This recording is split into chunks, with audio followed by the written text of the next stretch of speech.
Masalah kalian udah persentase kan ya? Iya. Ya. Jadi kalian udah ngolah data apa aja di mana yang spesifiknya? Kan itu menggunakan siapa yang mengangkut perusahaan lain, apa KAI, negara, nebeng, ditempel aja. Wah, jadi siapapun yang masuk tentunya berbeda ya. Model bisnisnya namanya ya. Kalau kamu makai atau minjem atau pakai barang sendiri tentu beda kan. Nggak ada yang gratis ya. Jadi kalian harus bisa memformulasi itu. Mungkin di Indonesia belum ada case yang ini ya, mungkin.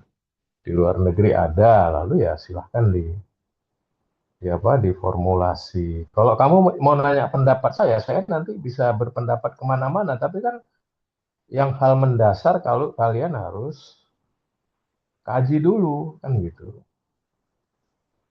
Sebelum dan sesudah. Sebelumnya nggak ada. Berikutnya ada ide. Nah, ide ini kan sesuatu kan. Belum tentu orang para pihak setuju. Jadi tergantung yang bekerja sama siapa. Dan itu semuanya udah ada diatur dalam dalam peraturan perundang-undangan pemanfaatan ya aset. Dalam hal ini mungkin aset negara kan, relnya, kemudian keretanya itu aset PT KA. Nah, yang mau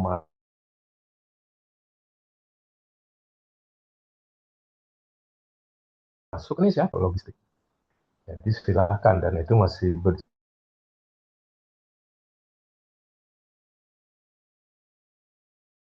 berjibaku mengoperasikan sendiri. Kamu harus beli lokomotif, dapat izin lewat itu, waduh, kayaknya belum ada di Indonesia. Mungkin bagus, tapi nggak apa-apa, dikaji. Atau ya kerjasama dengan PT KA kan. Toh dia udah ada jadwal, tinggal kamu bilang, oke saya nyiapin kereta aja deh, nanti ditempel. Sepanjang masih mungkin ditempel, piggyback ya istilahnya. Piggyback apa, diikat atau apa istilahnya piggyback kalau biasanya. Dirangkai gitu ya, di belakang atau di tengah, terserah. Yang penting ada gerbong khusus. Dengar ya, ada gerbong khusus. Nah, itu yang harus dikaji aturannya apa yang memungkinkan untuk itu. Nah, tentang potensi ya silakan kamu mau ngelihat kasus di mana, di wilayah mana, Pulau Jawa kayak Pulau Sumatera mungkin kan banyak. Atau di perkotaan kali. Untuk barang kota kan juga bermasalah ya. Barang-barang kota ini kalau naik mobil, naik motor, mungkin makin rawan kan gitu. Mungkin kalau ada jalur, masalahnya jalurnya ada nggak sampai ke titik-titik terdekat. Jadi silakanlah, kita kan udah belajar secara umum. Nah, nanti tentang istilahnya sharing track dan lain-lain, ya monggo, semuanya ada aturannya. Kamu harus hitung dong. Di jalur yang menjadi contoh itu kamu hitung, ada yang longgar nggak? Di kereta api ada namanya grafik perjalanan kereta api. Dicari aja di Google, GAPK namanya. Jadi di setiap koridor tuh ada GAPK-nya udah. Malah GAPK itu rencana 2026 misalnya. Nah, itu bulan bulan Juli kayak kemarin tabrakan misalnya ya. Yang tabrakan kemarin itu sesuai GAPK nggak? Kan gitu. Kalau ada terjadi itu GAPK-nya semuanya pasti kayak efek apa namanya domino kan, molor. Nah, itu buat GAPK lagi mereka. Jadi sepanjang ada celah-celah window time untuk tambahan kereta yang kamu maksud, atau juga kamu nebeng, ya nggak ada masalah kan. Mm-mm. Jadi misinya apa nih? Misi sosial. Kalau misinya sosial, artinya di murah-murah, dibuat murah aksesnya. Nah, tentunya itu tanggung jawab negara dong. Ya, PT KA kan perusahaan. Kalaupun nanti perusahaan disuruh oleh pemerintah, gitu, ya monggo. Tentunya dengan perjanjian. Jadi kamu nanya saya nih nanti saya bisa jawab kemana-mana, tapi kan saya hanya bisa jawab secara umum. Sebaiknya kan kalian dengan tugas ini, ya digging lah, digging more, artinya menggali lebih jauh. Baru kita bahas pilihan-pilihan tadi, mana yang paling mungkin diimplementasi. Nah, saya kan belum tahu. Kemarin kalian bilang mau di Jabodebek ya kalau nggak salah. Jakarta ya. Bahkan itu kan udah jalur yang sangat padat. Jadi GPK-nya itu udah pastilah padat. Nah, perkara mau nambah jalur ya silahkan. Kan artinya tadi ya motifnya apa? Motifnya untuk membantu yang lemah, membantu petani, apakah membantunya penuh atau tidak kan bisa dihitung. Artinya bisa didiskon kan harganya, tapi tetap bayar kan gitu. Atau gratis, ya tergantung kan. Kalau gratis kan dari mana uangnya? Jadi ada yang logis tapi tidak realistis kan, sehingga tidak bisa diimplementasi. Kita kan maunya ini biar bisa diimplementasi. Kasusnya di Cina gimana? Di mana mungkin tempat lain ada? Ya, tolong digambarkan. Oke, itu memulai saja ya. Jadi monggo, kalaupun kalian udah buat pertanyaan ke saya ya terus terang kalau kalau kondisinya atau jalurnya nggak spesifik, kalian juga tidak ada data, saya juga nggak hafal data GPK itu kan. Saya nggak hafal GPK itu kayak apa kan. Kan perlu dicari datanya, baru kita bisa bahas masih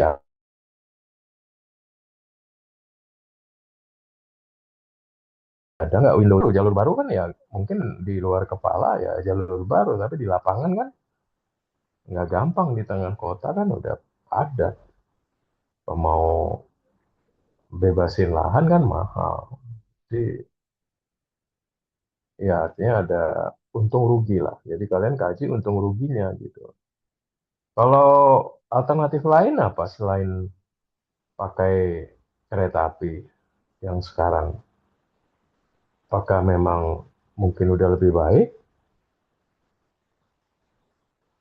bisa jadi bisa jadi sekarang juga kawan-kawan itu yang sebutlah ya orang-orang logistik itu ya kita nikmati ya online apa bedanya ngirim ya mungkin kalau partai besar ya golongan golongan besar kali ya itu perlu ya kalau kereta api juga punya jasa kan tinggal hitung kilo atau volume mau apapun terserah mau binatang motor buku baju bekas ya ada PT KA Logistik namanya.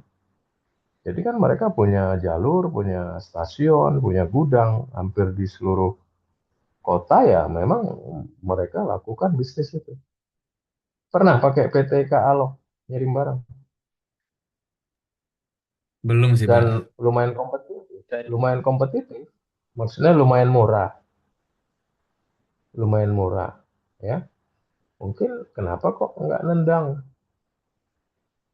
Apa karena reliability-nya kan orang mau ngangkut barang kan juga. Kalau di Cina itu kelihatannya petaninya naik juga ya, bawa kambing gitu maksudnya, bawa sapi. Jadi idenya memutus ya, memutus tengkulak. Jadi idenya itu lebih ke memutus, memutus apa ya, mediator lah kita sebut. Ya kalau ke mediator ya mediator menekan harga kan gitu. Tapi kalau dia bisa langsung jualan di pasar kan, petaninya bisa buat harga yang lebih bagus. Timbang dia ditekan. Nah idenya kan tergantung idenya. Dan itu juga sudah dilakukan pemerintah, dicoba dilakukan lewat ide tol laut namanya itu bahkan antar pulau ya. Nah, kalau yang di darat saja sepanjang jauh dan ada pelabuhannya mungkin. Tapi kalau di luar laut kita mau pindahin ke kereta, hmm, ya mungkin mungkin akhirnya by contract. Jadi kayak misalnya baja mau diangkut dari Cilegon ya. Nah, biasanya mungkin pakai kapal kali atau pakai truk ya. Nah, itu pernah dicoba pakai kereta api, mungkin ke Surabaya gitu kan. Pabrik baja kan di Banten gitu lah ya, kirim ke Surabaya gitu. Ya itu ya kayak jasa angkutan aja, selesai. Nah, tapi kalau ke petani langsung segala rupa, ya silakanlah dieksplor beberapa alternatif seperti yang saya bilang tadi gitu. Yang penting ada cara yang paling mungkin bisa diimplementasikan gitu. Ide bagus, tapi kalau nggak bisa diimplementasikan, percuma gitu ya. Jadi silakan, ini bagus topiknya, sepanjang koridornya juga spesifik, lalu kalian ada datanya, cari datanya Google aja, lalu rekomendasi gitu. Kalau perlu tanya PTKA, tanya, kan ada kantornya di Bandung, KA Logistik, kalau perlu gitu. Silakan ya, itu dari saya. Sekarang giliran kalian sesuai agenda kita, monggo. Kalau ada yang mau diklarifikasi atau juga ditanya gitu ya, yang mungkin bisa saya jawab dengan data luar kepala tentunya kan. Kalian yang mengkaji lebih dalam note-nya. Silakan Abrar. Baik Pak, terima kasih sebelumnya sudah memberikan pembukaan dulu. Dan tadi juga sempat dengar tentang GPK, itu juga baru tahu Pak. Nanti mungkin bisa kami kaji lagi lewat sana ya. KPK, Hah. grafik perjalanan kereta api Hmm, namanya. untuk pertimbangan sharing Grafik. track atau pembukaan track di Ya, daerah tertentu ya. ya, Ya itu nanti bisa kami tentulah. Dari situ kan kembangkan. kelihatan. Nah, Sama mungkin untuk melanjutkan, kami sebenarnya agak kesulitan mencari data-data ya. Apakah ada website lainnya Pak, seperti KPK dan lain-lain yang bisa dijadikan referensi? coba Soalnya, aja. Coba aja di Google dulu ya. Walaupun soalnya yang tidak tahun 2026, mungkin yang sebelumnya pasti ada lah bertaburan itu. Mm-mm. Yang penting kan konsepnya ya, metodologinya yang penting. Jadi kalian harus bisa apa tadi memilih apa pilihan-pilihan tadi untuk mengintroduksi satu layanan. Kan pilihannya banyak, mulai paling mahal kan gitu ya, ada yang paling mahal, sedang, paling praktis, murah, cepat ya tentunya ada untung ruginya semua.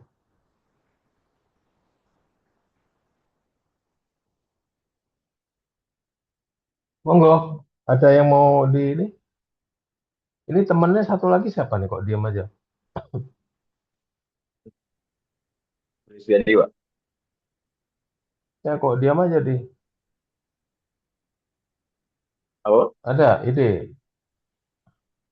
Mungkin saya ingin lebih memperdalam lagi sih, lebih ke aspek yang ingin diperdalam itu apa gitu, Pak. Soalnya kan tadi Bapak sempat mention gitu, kalau ditinjau, kalau alternatif di Surabaya gimana. Berarti kita mempertimbangkan soal harga dan juga lokasi dan juga keefektivitasnya. Cuman kira-kira ada aspek lain yang Bapak anjurkan gitu untuk kami teliti lebih lanjut. Enggak, justru kamu yang harus eksplor. Kalau saya sih banyak idenya. Tadi kan hanya contoh-contoh ya. Misalnya itu tadi perusahaan Krakatau Steel yang saya bilang. Saya nggak ngomong Surabaya ini. Surabaya maksud saya. Krakatau Steel itu mengirim baja dari Banten ke Surabaya. Dirasakan terjadi negatif eksternalitis. Mungkin pakai truk, pakai kapal. Mungkin nggak jadi pilihan. Nggak tahu saya kenapa. Mereka pernah mencoba pakai kereta api. Ya kan sama ini kayaknya partai gede lah kan. Kalau kalian kan lebih ke partai petani-petani dan lain-lain. Kan logis saja ya. Artinya kan ya ada transaksi kan, ada perjanjian, ada tidak saling istilahnya membebani kan gitu. Kalau memang negara mau melakukan ide kalian, ya monggo atas biaya negara. Saya pikir kalau memang mau ya, kayaknya lewat piggyback aja selesai. Apa susahnya ya? Karena tinggal nanti nambah gerbong kalau mereka udah maksimal kali. Karena kan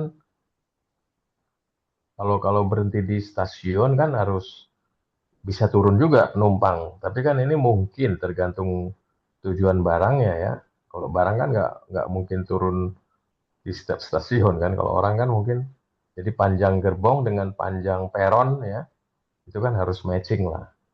Jadi kalau memang mau ide ditambah ya sepanjang masih bisa ya kenapa tidak? Itu jadi semacam tugas negara ya. Tinggal dikasih jadwalnya, diumumkan, selesai. Mau gratis nggak gratis bisa diatur. Mau diskon 80, 70, separuh, yang penting membantu mereka kan, untuk bisa akses ke pasar daripada dia dihajar sama tengkulak di kampungnya kan gitu. Idenya kan gitu ya. Silakan lah. Iya, Jadi betul, Pak. kalian mau bahas sekarang mestinya kalau tentang itu saya pikir ya fokusnya contohnya mungkin satu aja dulu. Komoditinya pilih. Apa komoditinya? Beras, sayur, ayam misalnya. Kalau bisa jalan ya tentunya nanti tinggal diatur kan. Mungkin komoditinya perlu treatment khusus kan karena beda-beda. Tapi kalau seragam aja kali kan, oke sekarang kita mulai dari petani peternak aja gitu kan. Monggo, atau sayuran atau apa kan. Nah, gerbong tambahan itu satu alternatif tentunya. Ya, jadi tinggal tugasnya tugas siapa gitu. Ya mungkin tetap ditugaskan PTKA, cuma nanti PTKA akan menghitung biayanya, kan gitu, berapa. Nah, sekarang pemerintah mau nggak biaya segitu? Mungkin mahal kalau dibebankan ke petani. Ya, silakan pemerintah mau yang namanya itu PSO, Public Service Obligation, itu udah biasa untuk penumpang di kawasan komuter gitu ya, kayak KCI, Surabaya, sekarang dikembangin, Surabaya ya lagi dikembangin, ya, Jogja Solo ya, Bandung juga, Bandung Raya ada kereta-kereta lintas kota gitu, ke pinggiran yang memang dibantu oleh negara gitu. Itu lumayan ya, satu tahun kayaknya angkanya sekarang 4 sampai 5 triliun, tapi yang ngambil itu tentunya ya Jabodetabek karena dia paling banyak gitu asetnya atau banyak produktivitas ekonominya di Jabodetabek gitu. Berikutnya sedang dikerjain mungkin perlu 2-3 tahun di Surabaya. Ada teman kalian atau kakak kelas lagi buat itu ya tentang eh, rencana pengembangan komuter ya di Surabaya. Namanya apa? Gerbang Kertosusilo ya. Gerbang Kertosusilo. Gersik Gerbang. Banknya apa? Tabek itu Jakarta, Bogor, dan Bandung, Bandung Raya. Udah ada. Cicalengka, apa pada larang. Mungkin KIS di Bandung lebih terkendali kan kita di Bandung. Seperti apa distribusi komoditi tadi misalnya yang ada di Soreang ya, apa namanya? Ranca Ekek pada larang. Berarti kan di sekitar Ranca Ekek itu pasti sumbernya. Pada larang kan lewat Bandung kan. Berarti dia berhenti-berhenti nanti di pasar kan. Ada pasar Ciroyom, bahkan ada stasiun Ciroyom kan. Dulu stasiun Ciroyom itu by design oleh Belanda untuk itu, untuk tempat hub kayak gitu gitu. Desain Relnya juga khusus. Kalau kalian putar sejarah di Google, lihat sejarah stasiun Ciroyom. Nah, itu stasiun kayak, karena dulu kan memang untuk barang. Kereta api di Pulau Jawa ini nggak dibuat untuk penumpang. Ya untuk mempercepat ekspor ke Belanda atau kemana. Tapi berjalan waktu ya, kenapa? Karena dihajar sama trucking kan gitu, jalan raya. Sampai sekarang masih, apa namanya, babak belur lah. Ya, pemerintah juga nggak bisa membuat perubahan yang cepat ya. Sampai sekarang itu, tahun ini namanya ada istilahnya zero, zero odol, ya zero over dimension overloading targetnya tahun ini. Nah itu gimana? Saya pikir idenya bagus, tapi kok bisa zero odol? Artinya nggak ada pelanggaran lagi di angkutan yang berlebih itu di jalan raya, yang berbahaya dan katakan ya boros lah. Jadi yang kamu maksud mau lebih dalam lagi tuh kamu sendiri dong yang dalam, ya jangan dari saya. Saya kan hanya ngasih lampu-lampu aja. Kalau saya yang kasih, saya ngerjain namanya. Halo, Iya betul Bang. Geoffrey. Justru ini kesempatan kalian untuk berkreasi. Jadi kesempatan, makanya ini kok dua orang, ada yang satu orang, saya heran. Makanya kalau banyak kan tuh enak. Lima orang, enam orang bagi tugas. Cari datanya, olah. Apa tujuannya, apa ininya, diukur, ukuran KPI-nya apa, mau tahapan pelaksanaannya bagaimana, model bisnisnya, sampai ke hitungannya bila perlu bisnisnya. Kalau udah dapat pilihan model bisnis kan enak ngitungnya. Berapa sih wajar ngangkut, kan ukurannya tuh rupiah per ton kilometer. Berapa price, apa namanya, eh, harga lah untuk harga angkutan. Nah, PT KA itu punya kewajiban setiap lewat per ton kilometer itu dia harus bayar, karena dia kan numpang lewat di jalan rel milik pemerintah, namanya TAC, Track Access Charge. Jadi kalau dia ditugaskan oleh pemerintah lagi, PT KA, untuk melakukan itu,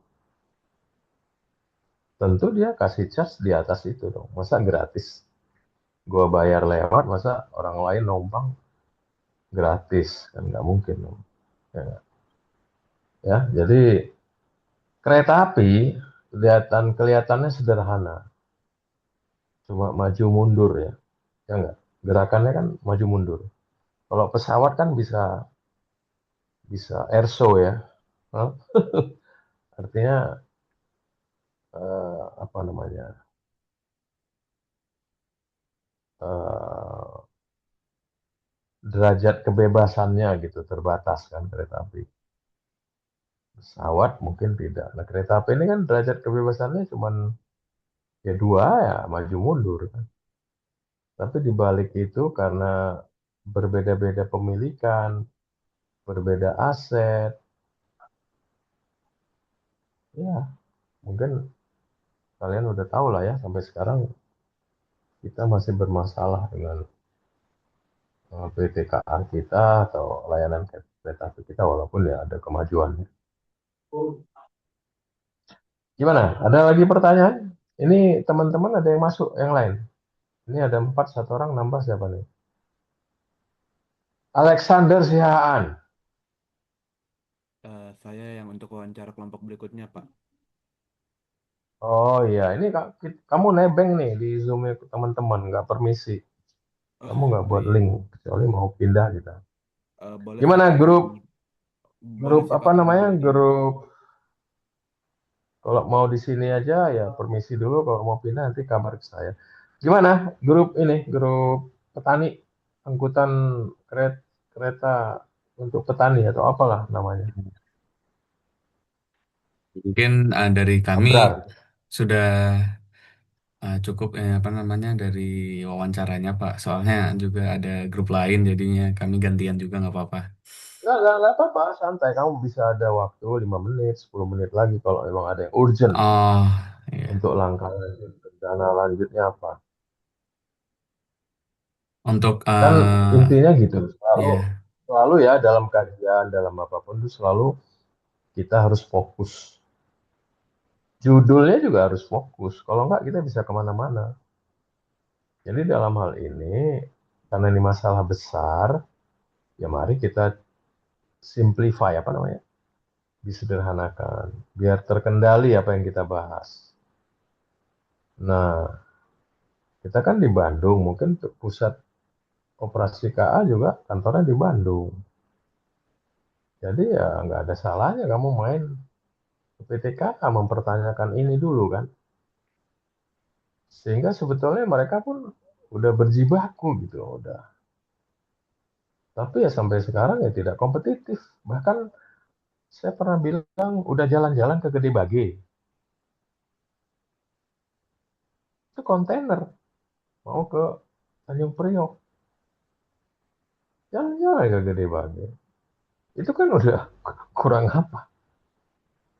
Kan kontainernya punya ya pedagang-pedagang lah lain-lain kan siapapun. Tapi sampai sekarang istilahnya tidak moncer lah gitu kalau bahasa enaknya. Nggak moncer gitu. Mungkin hanya sekali pemberangkatan. Bisa jadi nanti hilang atau udah hilang nggak tahu saya. Masalahnya macam-macam. Ya kalau dia nggak kompetitif, siapa yang mau pakai?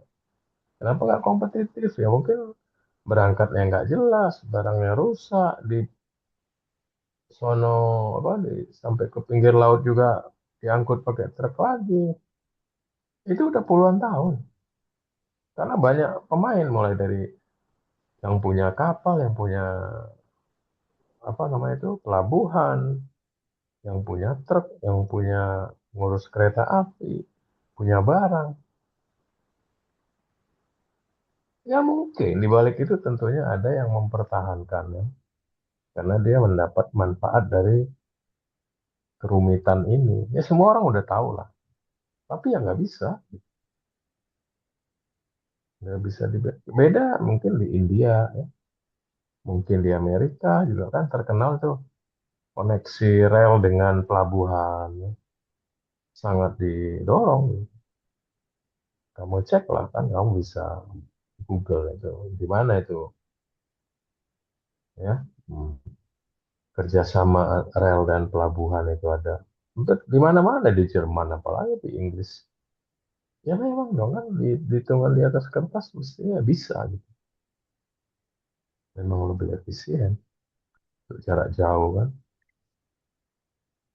Bahkan Eropa itu yang luas, termasuk dengan Inggris juga punya agenda untuk mengangkut barang antar negara dengan seamless.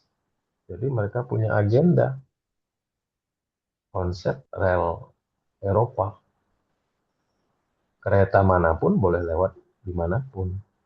Walaupun belum tuntas ya, banyak masalah kan. Namanya ya railway restructuring namanya. Restrukturisasi kereta Eropa itu udah pembahasan lah. Oke, kalau masih ada saya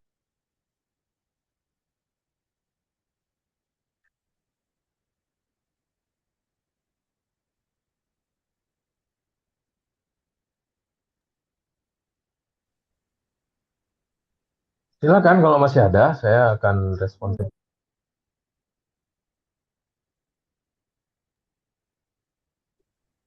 Pak, mungkin saya sendiri tadi agak tertarik dengan yang sebenarnya di Indonesia nih setiap tempatnya tuh setiap orangnya pasti pengen diuntungkan kan, terutama mungkin dari pihak truk, dari pihak kapal gitu. Jadi ketika ada program, jika mereka dirugikan, mereka pasti akan membuat sesuatu yang menggagalkan program tersebut gitu ya. Atau bisa dikenal dengan mafia lah bahasanya ya. Mafia-mafia yang ngatur-ngatur distribusi di Indonesia yang hanya ingin untung doang. Karena kami di sini sebagai apa namanya mahasiswa baru dan minim pengalaman, uh, mungkin saya penasaran di di transportasi kereta ini dari pengalaman Bapak, apakah pernah bersinggungan dengan mereka gitu? Dan bagaimana langkah Bapak untuk menanganinya gitu? Oke, ini pertanyaan yang sangat bagus. Eh, Tentu ya, karena ini banyak para pihak kan. Seperti yang di kuliah kita saya bilang model apa namanya tong sampah ya, dengar ya, model tong sampah pernah kita bahas. Ya, memang semua pihak tentu melakukan upaya untuk menggolkan interestnya karena uh, ada tujuan yang berbeda ya para pihak. Konflik of interest biasa seperti itu di mana-mana gitu. Dan semuanya ada aturannya. Orang boleh melakukan apapun sepanjang tidak melanggar hukum, kan gitu. Dan masing-masing punya peran. Ya. Nah, dalam hal ini kita bicara namanya externalities memang. Ya. Jadi kan kita udah bahas ya kalau ada efisiensi internal, ada efisiensi eksternal, ada efisiensi dinamis. Kalau internal itu ya masing-masing lah. Kamu mau beli barang apa, murah dan kualitas, itu keputusan masing-masing. Tapi ada namanya efisiensi eksternal, ya. Ya umumnya kalau yang eksternal itu ya pemerintah. Namanya lewat regulasi dan kebijakan harga, ya, pricing policy. Kemudian ada namanya efisiensi dinamis. Efisiensi dinamis itu lebih ke investasi teknologi jangka panjang. Dan sekarang itu sering menjadi topik yang sering dibahas tentunya masalah digitalisasi, otomatisasi. Jadi itu namanya karena perhitungannya kalau dulu jangka panjang, kalau sekarang malah jangka pendek ya, sangat cepat. Nah itu yang menjadi apa namanya bisnis sekarang sangat dinamis dan disruptif. Bahkan kalau boleh kita keluar topik ini, ya hati-hati gitu. Pak Nadiem tuh jadi korban ya. Kalian ngikutin berita nggak sempat berapa hari ini? 18 tahun Saya ya Pak terus ya. terang ya, Ah, Makasih Pak karena udah datang menjadi narasumber di wawancara kami kali ini. Izinkan kami memperkenalkan diri dulu. Kami dari kelompok 16 PRT K01 ITB dengan saya Adelio dan juga Dan Geo saya dan Gofres jadi. beberapa anggota kami yang tidak dapat hadir karena sedang mewawancarai narasumber lainnya. Ya, Hmm? Mungkin saya langsung izin ke pertanyaan pertama dari kelompok kami kali ya Pak. Oke, jadi iya. kami itu ingin bertanya nih, menurut pandangan Bapak sebagai seorang insinyur sipil, seberapa efektif sih sebenarnya ide memindahkan angkutan logistik skala kecil yang dimana hasil tani atau dagangan-dagangan itu kan hitungannya skala kecil yang biasanya pakai jalur darat, kayak misalnya mobil pick up atau mobil penumpang, jadi jalur kereta api relasi lokal seperti ini. Menurut pandangan saya ya, menurut pandangan saya ya sangat membantu masyarakat rakyat kecil sih ekonomi petani ini juga. Karena kalau dengan kereta ini yang jelas cut cost-nya lebih banyak sekali. Dari segi cut cost, jadi eh, manfaat yang diterima oleh petani itu sangat baik dan mereka bisa mendapat keuntungan yang lebih banyak dibandingkan pakai transportasi darat yang biasa. yang umumnya mereka pakai bus atau pakai apa ya, dump truck atau apa gitu ya sebangsa itu, atau mobil box, itu jauh lebih mahal biayanya kalau menurut saya lah ya. Karena ini pengalaman saya juga, eh, sebenarnya nggak menyimpang terlalu jauh dari ini juga. Eh, Contohnya ini, pengalaman kerja saya sebelumnya tahun 2024 sampai 2023 sampai 2025, saya menjadi proyek manajer di perusahaan saya untuk pembangunan jalan di Natuna sana. Ya, ini hampir sama aja ya, ini hampir sama. Ini hanya hampir sama. Kalau saya lihat sih seperti itu.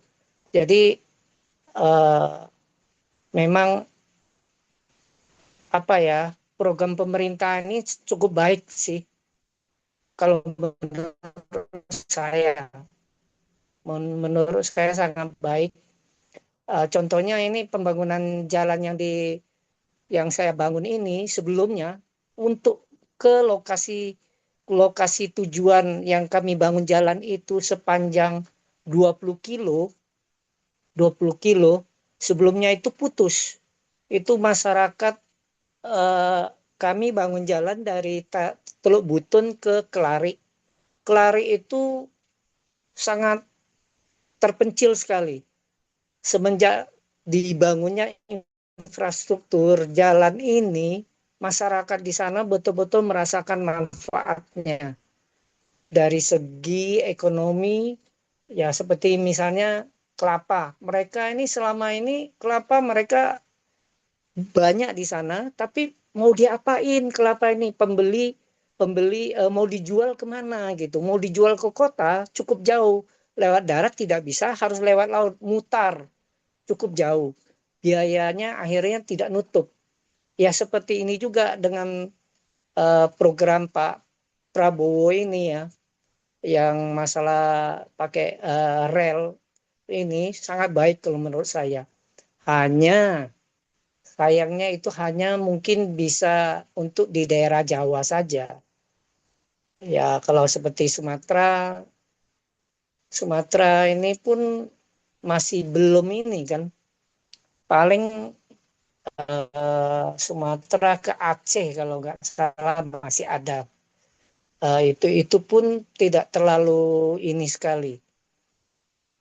Tapi ini kalau menurut saya ini sangat membantu masyarakat sih untuk ekonomi masyarakat rakyat kecil ini. Karena dari segi biaya kan dapat subsidi. Ah, itu pandangan saya. Berarti dengan adanya jalur kereta ini tuh bisa membantu Ya, masyarakat kecil dengan subsidi dan mungkin paling yang disayangkan itu dia cuma di Jawa doang mungkin ya Pak. Oke, kalau gitu kami iya izin di lanjut ke Jawa doang. Tapi kalau saya lihat program pemerintah kan, sekarang lagi dibangun lagi juga kan. Lagi dibangun di, kalau nggak salah, Makassar. Makassar kan lagi dibangun. Makassar, Kalimantan, itu. Ya mudah-mudahan merata lah untuk sementara, untuk saat ini hanya mungkin bermanfaat untuk di lokasi daerah Jawa saja sih, kalau menurut saya. oke, oke, Pak. Kalau gitu kami Mm-mm. izin bertanya ke pertanyaan selanjutnya. Secara Mm-mm. keseluruhan, menurut Bapak ini pengadaan gerbong khusus petani logistik UMKM seperti ini itu terobosan infrastruktur yang revolusioner apa hanya alternatif pelengkap saja di tengah sistem transportasi logistik yang udah ada seperti contohnya lewat darat atau lewat laut dan lain-lain. Tapi kalau menurut saya lewat eh, ini sangat membantu sih, sangat membantu. Lebih biayanya lebih murah. menurut saya lebih murah, jauh lebih murah daripada pengiriman barang logistik ini pakai mobil, lebih mahal biayanya. Karena ya saat ini BBM pun udah naik terus kan, ya seperti itu. Kalau menurut saya sangat membantu. Jadi ya, hanya jangan sampai di situ aja, berkesinambungan terus. Jadi bukan hanya sama Pak Prabowo aja ini program Pak Prabowo ini, tapi kita harus tetap continuous jalan terus gitu loh, ada terus gitu. Jangan nanti setelah Pak Prabowo tidak tidak menjadi presiden lagi, program ini hilang. Itu yang sering kali kita sayangkan di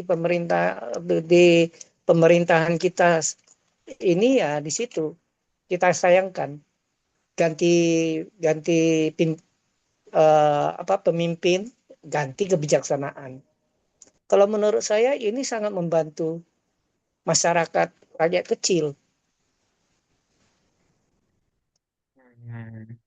Berarti ini lumayan suatu solusi yang lumayan bagus mungkin ya kalau misalnya bisa dijalankan terus-menerus dan Betul, disinambungkan kalau dengan menurut saya model. betul. Karena ini kalau saya lihat sih memang program Pak Prabowo ini, kalau saya lihat banyak ya program-program Pak Prabowo ini dari mereka ambil ambil dari Cina sih. Kalau saya lihat, dia contoh dari negara Cina seperti itu. Tapi kalau memang betul-betul bisa dijalani, menurut saya sangat baik sekali. Betul-betul membantu masyarakat pedagang atau petani ya, di pedesaan untuk sampai ke kota barang ini dikirim dengan harga murah, terus sehingga orang kota pun merasa bermanfaat juga. Karena apa? Karena barang ini mereka bisa beli dengan harga murah, tidak dengan harga mahal. Ya mungkin selama ini kan ya orang kan pasti nggak mau rugi. Mereka transportasinya dihitung, ini dihitung, semua dihitung. Akhirnya jadi beban konsumen yang di kota. Barangnya jadi mahal. Sedangkan untuk keuntungan petani sendiri kecil. Karena dia mau jual harga dengan mahal, yang jelas barang ini nggak sesuai lagi. Ya kan? Kalau menurut saya sih itu. Hanya mungkin ini disayangkan, kalau saya nggak salah saya lihat ada pembatasan. Ada pembatasan per orang barang yang dibawa ke gerbong itu. Kalau nggak salah per orang 20 kilo kalau nggak salah. Yang pernah saya nonton berita ya.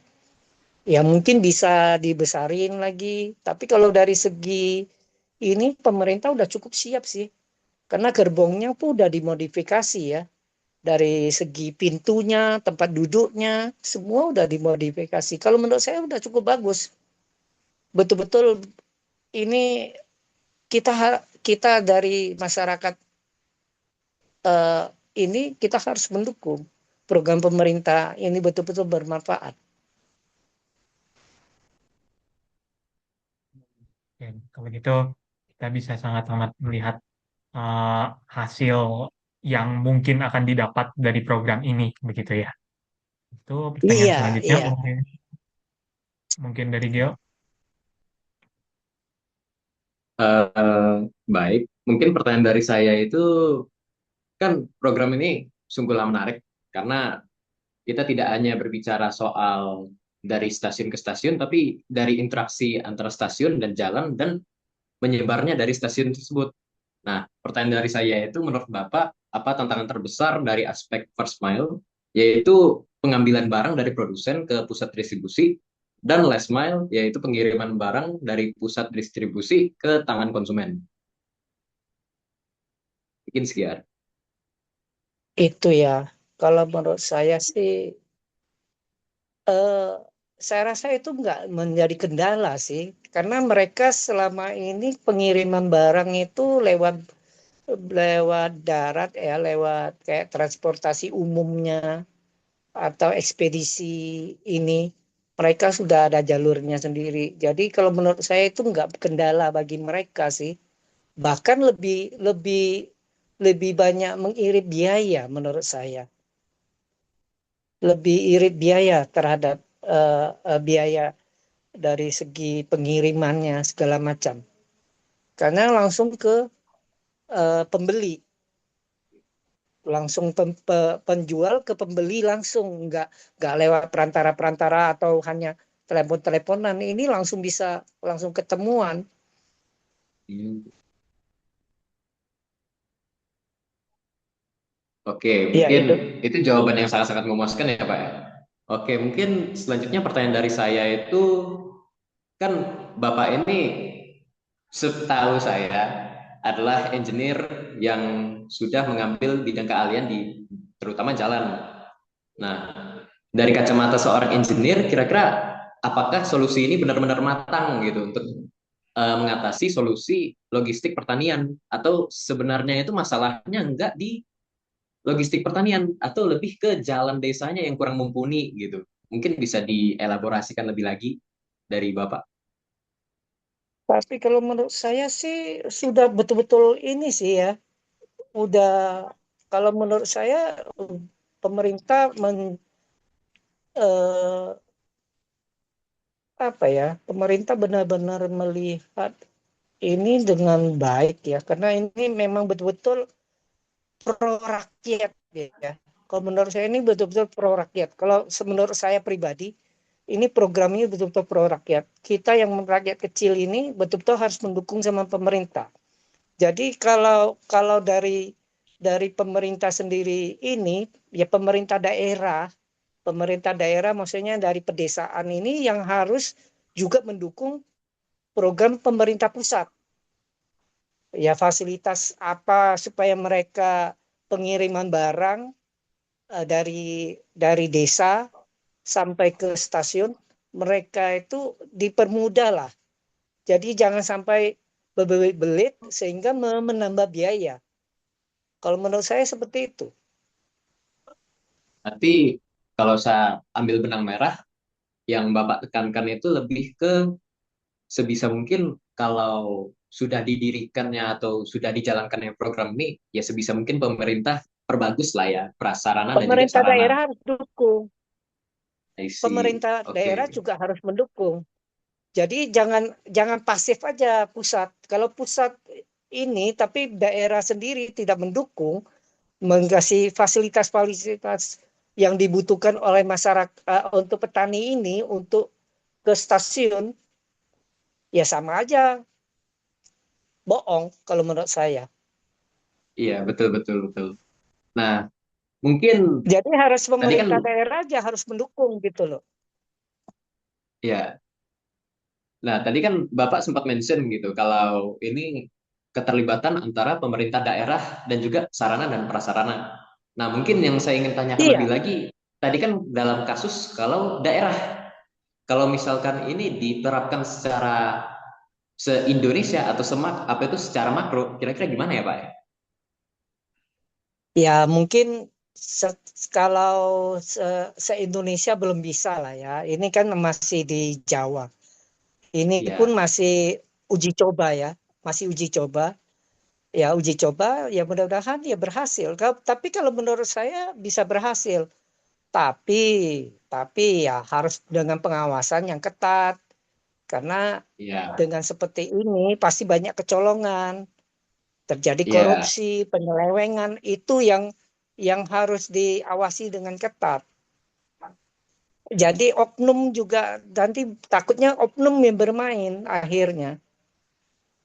Nah, ini pemerintah pemerintah pusat juga harus bukan hanya membuat program, tapi dia tidak memikirkan seandainya terjadi kebocoran bagaimana. Terus APBN jangan dibebankan biaya semua ke APBN, jadi berat APBN kita.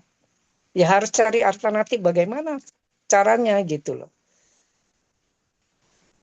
oke, Ya kalau saya sih bukan orang ekonom ya, jadi masalah ekonomi gini nggak begitu ngerti. Tapi hanya pandangan saya, jangan terlalu membebani APBN. Ya contohnya makan siang gratis, bergizi gratis gitu. Akhirnya bebankan ke APBN. Akhirnya proyek-proyek APBN di cut semua. Terjadi pengangguran massal se-Indonesia loh. Berdampak semua proyek. Pemerintah boleh punya kebiasaan, tapi juga harus mikir, ini jangan menjadi beban APBN. Kalau jadi APBN, akhirnya nanti ya berdampak sangat luas sekali. Ya terjadi pengangguran, PHK besar-besaran juga. Ya di satu sisi membantu petani, tapi di satu sisi ya babat juga akhirnya orang pengangguran ini. Ya biasanya proyek segala macam. Ya karena saya betul merasakan ya seperti itu. Apalagi saya selama ini kan main proyek-proyek pemerintahan, proyek APBN. Ya seperti itu. Betul-betul itu ya harus dipikirkan lah, harus dipikirkan ke depannya. Oke, jawaban yang sangat-sangat bagus gitu, sangat-sangat. Ya, bagi saya sudah cukup mencakup dari aspek ekonomi dan juga dari ya makronya. Tapi mungkin kali ini saya skalanya lebih diperkecil. Jika misalkan dia itu diperluas ke, kan program ini sementara masih di Tangerang. Apa itu Tangerang? Maaf, di Tasikmalaya. Nah, itu kalau misalkan dia diperluas hingga ke Jakarta, kira-kira tanggapan Bapak gimana? Lalu Sangat baik mungkin kalau saya menurut saya. lanjutin. Ya itu, maka itu ini kan dari program pemerintah. Itu kalau nggak salah bulan Desember ya. Tanggal 1 Desember kemarin baru baru dicanangkan kan. Terus Ya, betul. ini ini kan baru mau uji coba dulu. Tapi kalau uji cobanya jalan, ya mungkin menjadi semakin kemana-kemana lagi. Ya mungkin sampai ke sejawa, sejawa. Malah lebih bagus, menurut saya itu jauh lebih bagus. Bisa mengirit biaya sama sekali. Karena ya dapat subsidi dari pemerintah yang cukup besar sampai 60%. Eh, Penumpangnya sendiri, ya petaninya aja hanya dibayar kalau nggak salah 3.000. Sangat murah sekali. Menurut saya betul-betul, kalau menurut saya betul-betul bagus. Oke, tadi mungkin dari sisi sosialnya kali. Cuman mungkin kita lebih deep dive ke aspek teknisnya. Kalau misalkan, kalau misalkan nih sudah diperluas ke Jakarta, kira-kira titik manakah stasiun bongkar muatnya itu ideal untuk ditempatin, Pak? Misalkan Nah, itu di itu yang harus kota dekat. pemerintah pikirkan. Harus pemerintah pikirkan. Ya bongkar muatnya di mana. Jadi dikhususkan yang untuk barang ini khususkan untuk di stasiun mana gitu. Jadi jangan dicampur dengan sama yang untuk umum gitu. Nah, mungkin saya lanjutin pertanyaan saya ya, Pak. Tadi kan, eh, oke, let's say kita pemerintah yang apa itu putuskan. Cuman kalau dari kacamata Bapak, kira-kira dia itu lebih tepatnya ditaruh di dekat kota yang justru malah memperparah jalanan ibu kota yang sudah ada, atau kita tempatkan stasiunnya itu di daerah penyangga kayak di Bogor, Depok dan lain Iya sebagainya. itu, ya Mungkin itu. bisa dielaborasi. Iya, kalau menurut saya iya sesuai ya yang Geo maksud ya itu ya betul. Jangan dipusatkan di dalam kota gitu. Jadi sehingga buat kota udah macet tambah macet. Jadi memang ada khusus. Ya itu yang tadi saya bilang, jangan digabung. Kalau digabung kacau, semakin macet. Oke, oke.